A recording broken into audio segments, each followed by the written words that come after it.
Come closer, my child. Sit beside the fire and listen carefully.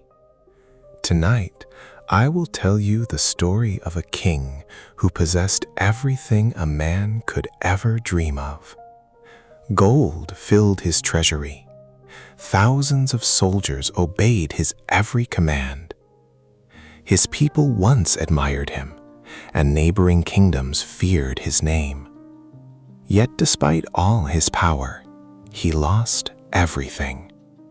Not because his enemies were stronger, but because he allowed one invisible enemy to grow inside his own heart. That enemy was ego.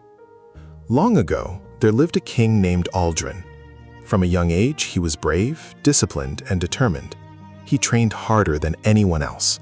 He respected his teachers and listened to the advice of wise elders. Because of these qualities, he won many battles and united many lands under one kingdom. His people celebrated him wherever he went. At first, the king remained humble. Whenever someone praised him, he would say, "This victory belongs to all of us." But as the years passed, something slowly changed. Every victory made him believe he was greater than everyone else. He stopped asking for advice. He interrupted wise men before they could finish speaking. When his generals warned him about danger, he laughed. "What can they teach me? I have never lost a battle." One morning, an old traveler arrived at the palace. His clothes were simple. His hands showed years of hard work. But his eyes carried the calmness of someone who understood life. The guards laughed at him, yet the traveler politely asked for only a few moments with the king. Curious, the king allowed him to enter. The old traveler bowed respectfully and said, "Your Majesty, I have not come to ask for gold or food. I have come to give you a warning." The king smiled proudly. "Speak, old man." The traveler replied, "The greatest enemy of a king is not another kingdom. It is the pride growing inside his own heart." The room became silent. Then the king burst into laughter. "Old man, look around you. My kingdom is rich. My army is unbeatable. Every nation fears my name. How can pride destroy someone as powerful as me?" The traveler looked at him with compassion. "Because pride blinds a man before it destroys him." Without another word, he quietly walked away. The king ignored every word. Months passed. The harvest became poor. Farmers begged for help. The king refused. "They should work harder," he said. His ministers suggested lowering taxes. The king refused again. "I know better than all of you."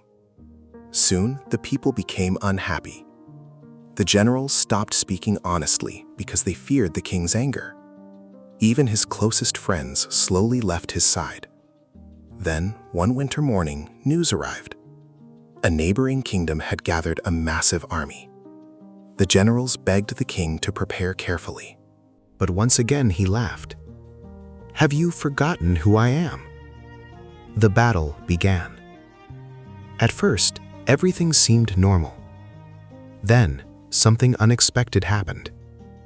Many soldiers refused to fight with their hearts. Some had already abandoned the army. Others had lost their trust in the king. For the first time in his life, King Aldrin lost. He escaped alone into the forest. No crown, no palace, no army, only silence.